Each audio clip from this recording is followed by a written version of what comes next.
Sometimes you just gotta wonder, why does humanity just love to play God? In countless shows, novels, movies, games, you name it, humanity's downfall is oftentimes man-made. And when it comes to walking, talking, sentient calamities, none are as iconic and dangerous as these two. Cell, Dragon Ball's perfect android, designed by the Red Ribbon Army. And Sephiroth, the Shinra Corporation's one-winged angel of Final Fantasy. He's Demon and I'm Archer. And it's our job to analyze them to their fullest, going over their feats and their faults to see what happens when these two fictional characters collide. Demon, tell me. To you, what does the idea of perfection look like? Well, it will likely be pink, have major gremlin energy, be short, wield a massive hammer, and hunt down giant little birds like it's a Monster Hunter player. Wrong answer. That was a subjective question, you prick! Well, in the world of Dragon Ball, perfection looks a bit different than what you may think. There was a company known as the Red Ribbon Army. They were everywhere and everybody knew about them. From massive cities to small backwater towns such as Penguin Village. They were so big that they were rumored to be more powerful than the entirety of Earth's military. They were like evil sci-fi Walmart, and their leader known as Commander Red, the original name there, I tell you what, searched for the elusive Dragon Balls, wish-granting orbs that, when brought together in one place, would summon a massive dragon and would grant you any wish you so desired. And it just so happens that Commander Red wished for what else but world domination. Luckily, there just so happened to be a kung fu fighting monkey alien who had a knack for beating the crap out of bad guys, aka Son Goku. After the downfall of the Red Ribbon Army, most of the members disbanded and went on to live normal lives. The brand even lived on as Red Pharmaceuticals, which is a legit business that didn't try to take over the world. Hell, in the modern time, the Red Ribbon Army is mostly forgotten about, save for a few people.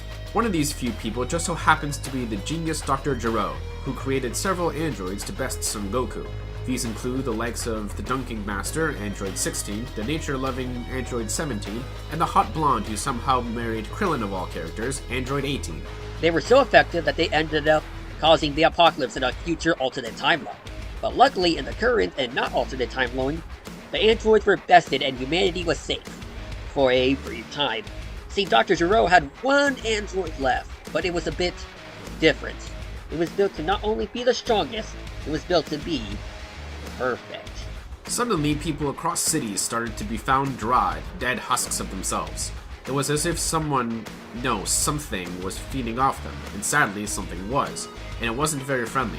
This android was Dr. Gero's magnum opus, his most dangerous creation, and it had a very simple yet bone-chilling name, Cell. Seriously? Cell? That's it? How do you get the name like that? Well, he was designed via cell recombination, which meant that he was a fancy mishmash of some of the strongest fighters across the universe.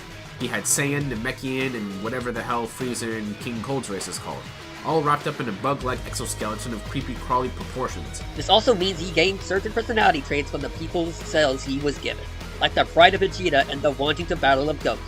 A truly scary thought, if you ask me. Oh, Demon, that's nothing compared to the true horror of this bug monstrosity. Yeah, in his first form, or imperfect cell, it looks like something you find being dissected in a biology class. And with that neat tail, he can use the singer on the end to absorb people or suck them dry of all their fluid. I'm sure people won't somehow turn this into a fetish or something. After using said tail to absorb his fellow android, Android 17, he turned into a semi-perfect form, looking more and more humanoid and way less cool. Honestly, talk about the definition of a downgrade. If only there was another android nearby that he could absorb in perfect. Oh, hey 18. After scarring hundreds of thousands of children watching what he did to 18, he achieved his perfect form. Okay, now that's an upgrade, and oh my god, wait, is he Blighton? Watch out, Goku! He's gonna steal the Krabby Patty's secret formula and switch it to maximum overdrive! Anyway, after going into his perfect form, Cell is a force to be reckoned with. He is absurdly powerful, able to launch people into mountains with a mere backhand, and make most fighters terrified to merely look at him the wrong way. And in his perfect form, he is one of the most terrifying fighters in the universe, no doubt due to all the DNA that used to create him. He can change his genetic code to copy the genetic source of an attack. It's a fancy way of saying he can easily replicate a lot of abilities such as flight, Ki-Blast, and even the iconic Kamehameha. He knows Piccolo's iconic special beam cannon and the blinding solar flare. After seeing Goku use the instant transmission once, he did it right after. Hell, Cell himself claimed he could even use Goku's Spirit Bomb technique.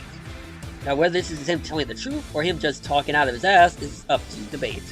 He can use telekinesis, cause large fields of explosions by swiping his hand, and even summon large energy spheres to protect himself if he needs to cover the distance between enemies. And that's not all. If you think he's just took all their techniques with their DNA, then you are entirely wrong, folks. He got a lot more than just that.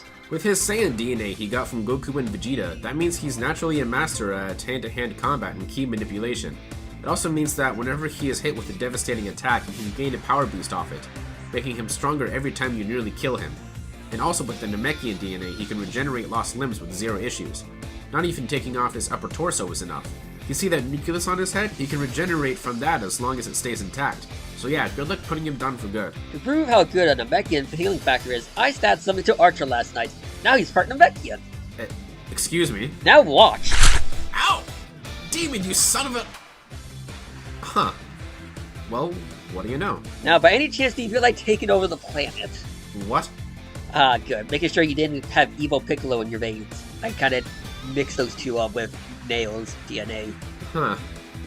Well, that's not all though. Cell can reproduce asexually, spawning itty-bitty Cell Juniors, turning himself into possibly a living army with the Cell Juniors. And if he's at his limit and needs to take his foe down with him, he can inflate his body and explode. Oh, hey look, I too finished his Cell possibly invented. Luckily for him, and very unluckily for all of us, all of these powers doesn't mean he's slow. Far from it, he can keep up in combat with both Piccolo and Android 17 in his imperfect form. And he gets even faster in his perfect form. Since he has Goku, Vegeta, and Frieza cells with him, any speed feat they're capable of should be feats Cell is potentially capable of. Like when Goku flew across the hill with Pikkon. Hell in the Dragon Ball universe is said to be the size of the normal universe. See, Dragon Ball's universe is way bigger than our own. It is nearly impossible to say how big, but we can roughly estimate it is around 1,000 times the size of our universe based on this cosmology chart. Let's just assume that the flight speed was around, say, 10 or so minutes. With that, Goku must have been flying at around 4.38 quadrillion times the speed of light. Keep in mind, Goku performed this feat in base form, and Cell could keep up with Saiyans who could go Super Saiyan 2. It's officially stated that the Super Saiyan 2 boosts their stats up to 100 times over, meaning that Cell can reach over 4.38 E170 times faster than light.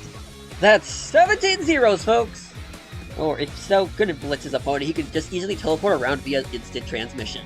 It's no wonder why Cell was stated to be one of the strongest things alive. Due to his Saiyan DNA alongside him being part Goku, he set up the Cell Games, where he challenged fighters around the globe to see if any could match him. Several people tried, but this series ain't called Normal Guy Ball Z, so I'm assuming you can guess the outcome of those attempts. He defeated the likes of Goku, Piccolo, Android 16, 17, 18, and the Prince of all Saiyans. And else. Vegeta. He stronger than Frieza, who at the time could casually wipe planets off maps for the fun of it. He himself claimed that if he so desired, he could destroy an entire solar system. It appeared as if he was unstoppable. Till the son of Goku, Gohan, stepped up to the bat. Right after Goku gave Cell a senzu bean to heal himself with, because he's a bit of a fucking dick move there, when the entire solar system's at stake, Goku.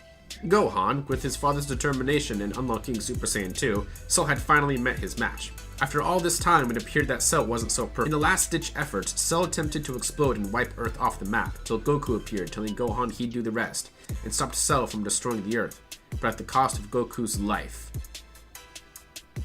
Psych. Yeah, it turns out Kamikazeing didn't kill him via his nucleus we previously mentioned, and with one final Kamehameha, he tried to end the Super Saiyan's bloodline for good. And so, with Goku's spirit coming back for one last attack, it took the dopest father-son Kamehameha combo the world has ever seen to finally put Perfect Cell down once and for all. But Cell would never be truly forgotten, like how in Dragon Ball Super, Red Pharmaceuticals created the mighty Cell Max, a giant kaiju based on semi-perfect Cell. But you know, without the funny Plankton voice or really any personality, so who the fuck cares? Well, hey, it could be worse. You could have gone into Frieza treatment, Cell. In the end, while the Z fighters have met stronger foes and deadlier creations in the future, only a few fighters could claim they could stand up to the mighty, the dangerous, and the perfect android, Cell. Please, what are you glaring at? That fool should feel honored to be the first to sample my new power.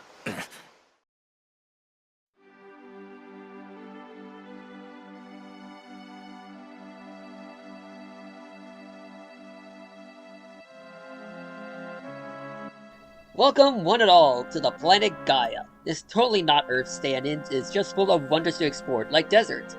And a desert. And yet, a lot of just a fucking desert. Save for a few places, I mean. One of these places is Midgar, the capital city and base of the largest company in all of Gaia, the Shinra Company. They rose to power after finding out how to harness the capabilities of the planet's life force, also known as Mako. They deal with all sorts of normal everyday things like electricity, politics, and an army of unkillable super soldiers that follow their every whim. Wait, what? You may be aware of a few of these soldiers such as Angeal, the first ever wielder of the Buster Sword, Zack Fair, the second wielder of the Buster Sword, Cloud Strife, the more badass current wielder of the Buster Sword, and I don't know, the single most dangerous thing on the planet, or better known as Sephiroth. Now at first you may be thinking, geez, this man cares a lot about his hair, like, wow, just look at this. But then you may be thinking, seriously, sure he looks like the CEO of a Hot Topic, but how deadly can this guy really be? Turns out very. Straps in, ladies and gents, this is going to be a freaking doozy. Born from Lucretia Crescent and Professor Hojo, both were head researchers of the Genova Project, a project that studied the corpse of a Sentra, an ancient race that was said to have the power to talk to the planet. But it turns out the corpse wasn't one of a Sentra. Turns out it was a goddamn alien instead. That might have been good to know before Hojo put some of the Genova cells into Lucretia while she was pregnant with Sephiroth.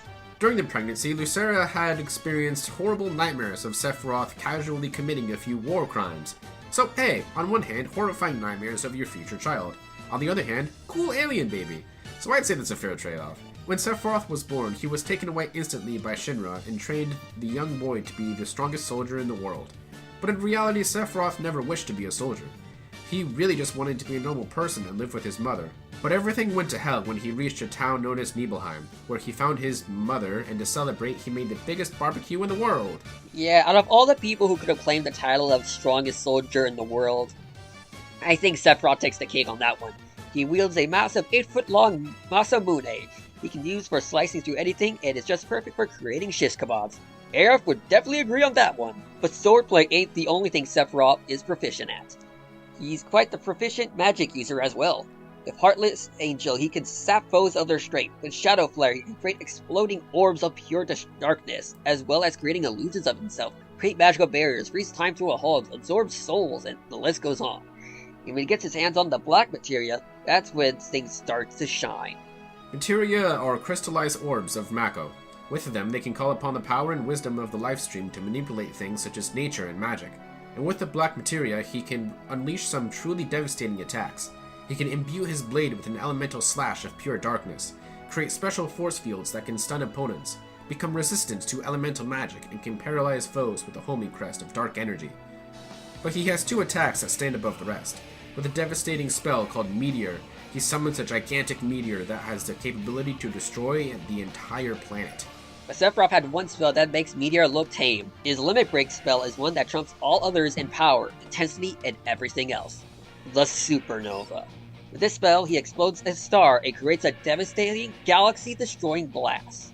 If anyone somehow is lucky enough to survive it, they will suffer the effects of confusion, silence, and slow. Actually, I've worked on my own prototype of Supernova. Want to test it out? Oh hell yeah! I want to be able to blow up galaxies! Who said you'd be the one to test it out?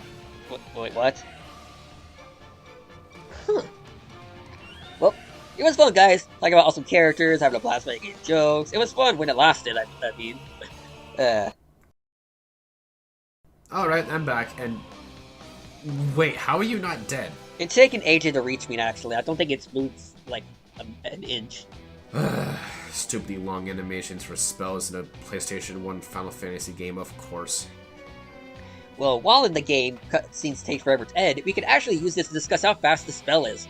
Given the time frame between when the supernova itself explodes and how long it takes to reach the party, that must mean it's been going around 20 trillion times the speed of light. Yeah, Sephiroth's path towards chaos was going as planned until Zack and Cloud stepped in and ruined it horribly, by impaling him with the Buster Sword itself and then proceeding to chuck him into a pool of Mako. As Sephiroth sank deeper and deeper into the pool, Shinra had declared him deceased. For years, he traveled within the stream, interacting with the literal afterlife and the souls of the dead. From then on, he grew in power as his body shattered into shards. eventually converging into a cave within a northern crater, inside of a cocoon of pure Mako energy. He had a new mission, to eventually hatch from this cocoon and become a god. And when he emerged, he truly became the one-winged angel. Bam! I knew I could sneak that into there somewhere. All seemed well till Cloud came with his allies to stop Sephiroth once and for all. He took the form of Safer Sephiroth in the effort to stop them, but to no avail. But as a last-ditch effort, he pulled Cloud into some sort of weird mind dimension to try and control Cloud and become his new body. It was then Sephiroth failed to realize something. In a battle of length versus girth, girth always wins. Wait, crap, that came out wrong. Sephiroth was slain, his body dissolving into the light stream, clipping this angel's one wing. If you're going by the original Final Fantasy VII, that is. Yeah, since this is Final Fantasy VII, Square likes to milk this puppy more than Capcom does Resident Evil 4. The Advent children, the Three Stooges, Yazoo, Kaja, and Luz, were guided by Sephiroth to revive himself. Luckily, Cloud there, with his cooler Buster Sword to defeat him yet again. But in reality, he's still in the live stream because this guy refuses to stay dead. Yeah, see, the only way of killing Sephiroth for good is somehow severing his connection to the life stream. And since he was swimming inside of it for years, his connection to it is as solid as steel. He's defeated several mighty foes like Cloud, Zack, and made Aerith into the single biggest gaming spoiler right behind the Princess's Inn and another castle. You know, maybe his sheer salt is the reason why Sephiroth keeps on following Cloud wherever he goes. Yeah, we are not kidding. Like, at this point, Cloud, I recommend a restraining order. Because Christ, he's making clinking X's look tame. You follow Cloud to this dia, made a deal with the House of Mouse to terrorize Cloud and Sora with Kingdom Hearts, and even sliced the final boss of Smash Ultimate in half, just to terrorize Cloud. But thankfully, in that attempt, he was defeated by Smash Bros. Ultimate strongest character. Joker? No, Archer. Nintendo lawyers. Yep, checks out. But while he may be gone for now, do not take his threats lightly, because Sephiroth will never be just a mere memory. Good, Cloud. Very good. Fill your hollow heart with rage. Alright, the combatants are set. Let's finish this. Will Cell have the power to make this soldier's fight his final fantasy? Or will Sephiroth leave Cell as nothing more than a bug crushed underfoot? It's time for these fictional characters to collide.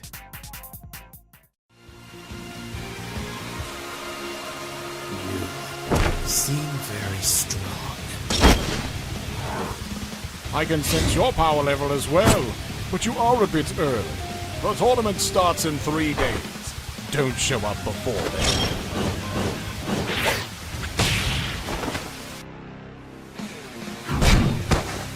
Unfortunately for you, only I deserve the title to be the one to bring about the end of the world.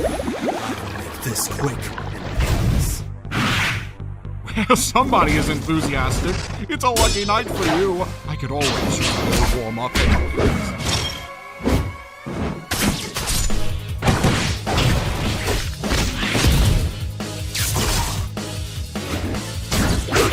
Not half bad.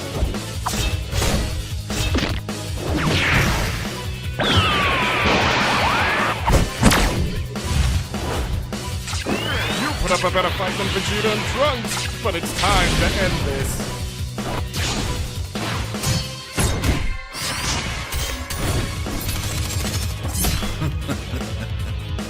I agree.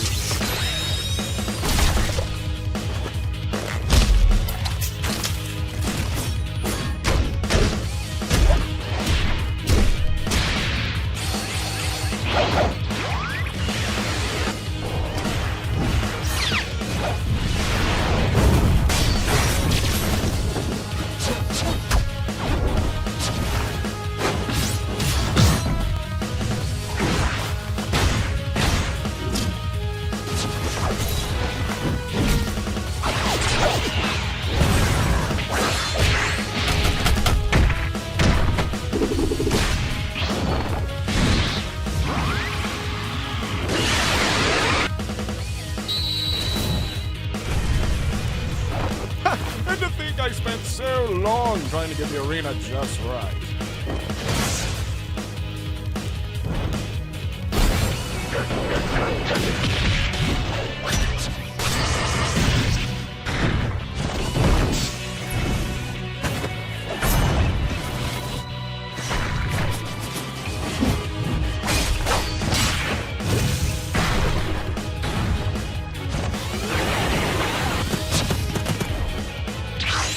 that I'm better than you at swordplay.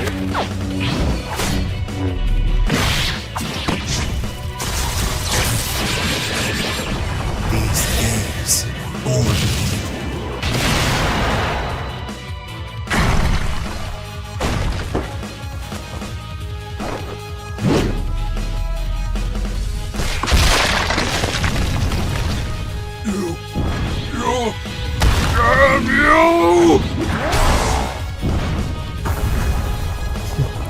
And to think, you had me on the ropes for a bit. Bet you were thinking you would never see me again. Too bad.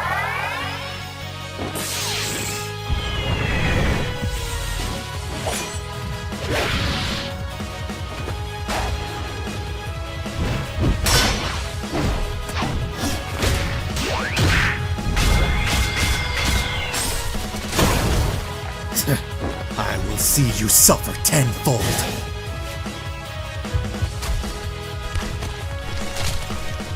Tenfold? You can go higher than that.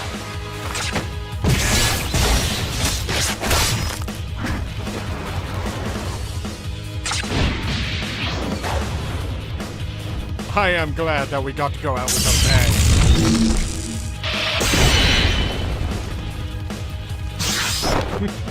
That was an incredible warm-up, but this game has finally been put to rest. You thought yourself better than a god, yet your eyes deceive you from the truth.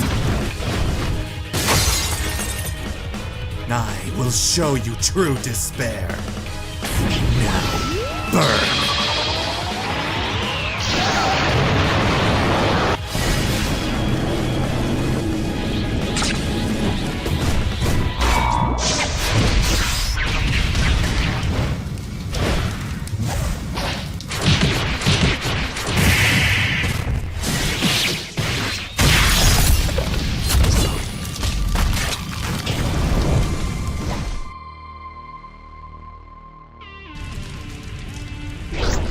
I alone am the only one that can bring absolute despair to this world. So, would this just be a more intense version of putting a magnifying glass to an ant? Both Cell and Sephiroth were insanely strong. They were both OP to the utmost degree, but sadly this perfect android didn't have a perfect way of defeating Sephiroth. When looking at power, both seemed to be equal. Cell could wipe out the entire solar system while Sephiroth can cast Supernova, which naturally wipe out solar systems. But Sephiroth had way more power. Given how he was superior to Zack, who was superior to Minerva, who's stronger than summons, such as the Knight of the Round, who can defeat foes that contain entire galaxies within them. Yeah, it's a weird chain scaling, we know that, but trust us. It's safe to say that blowing up the solar system doesn't really compete with blowing up the numerous galaxies. But Cell wasn't totally outmatched. When it came to hand-to-hand combat, he was vastly superior as well as speed. Comparing Cell to Super Saiyan 2 like Gohan and Goku would make him way faster than Sephiroth by millions of times, even if you were being generous to Sephiroth. It's also theoretically plausible that Cell could get strong enough via multiple close calls with death to match or even surpass Sephiroth's power. But that was unlikely due to Sephiroth's abilities. When it came to possibly growing stronger than Sephiroth, this was nearly impossible for Cell. Because not only would a single blow from Sephiroth finish this fight, Sephiroth has a lot more useful abilities here, such as barriers, ways to sap Cell of his strength, absorbing Cell's very soul, or doing what he attempted to do on Cloud and take over Cell's mind and body. Now let's get to a major point to discuss. Ki versus mana. Couldn't Cell be able to copy most of Sephiroth's more deadly arsenal like his illusions or self-healing abilities? Well, given that Ki is physical energy, which powers most of the Dragon Ball universe, while mana is more akin to natural magic, using materia as like wands to fully bring out their intensity. And given that Dragon Ball has explained magic and Ki are two different things, it's kinda questionable to say Cell will be able to even copy said abilities. And note this, Ki in Dragon Ball isn't an infinite source of power. Tons of characters far beyond Cell's power has drained their Ki reserves in a prolonged fight. While mana, especially Sephiroth's who connected to the polys that makes it, would win the war of attrition. Now you might be wondering about Cell's bonkers regen, that even his own suicide attack couldn't keep him down. Well, we have an answer for that. You see, in Dragon Ball, having a slightly higher level of power is a major win condition for most fights. Many occasions have shown having a higher level of ki, even just a little, can make that character bypass anything weaker beings can do. Given Goku's fight with the man Hit and his time stop, Whis explaining Goku's higher ki was the answer to bypassing that. Now let's get back to Cell. Ki is both attack and durability in Dragon Ball, so having a slight edge in that against someone can help you bypass the durability. Look at his final clash with Gohan. Even if he was only slightly stronger than Cell at his new highest, it would be enough to make sure it kills Cell with nothing left to regen from. And given Sephiroth's own Supernova is around the same level of power, just at a higher scale of intensity, it's safe to say Cell wouldn't be able to survive it, at least not for long. While Cell has no way to learn about Sephiroth's connection to the lifestream that makes Sephiroth's immortal, even if he did, he wouldn't know how to sever his connection, giving Sephiroth the more reliable form of coming back from the dead. Cell certainly wasn't going down easily, but with Sephiroth's raw power, wider arsenal of magic, and his superior healing were more than enough to turn Dr. Gero's most perfect android into dust with nothing left to reform. You don't mean to be rude or anything, but it seems that Cell got Sephiroth. Oh shit, here comes the Supernova. Oh, now it shows up. Well, see ya. Archer, you mother- Huh. It worked. Who am I kidding? He's a brain in a jar. He'll find a new body at some point. Demon will be back in the next episode. The winner is Sephiroth.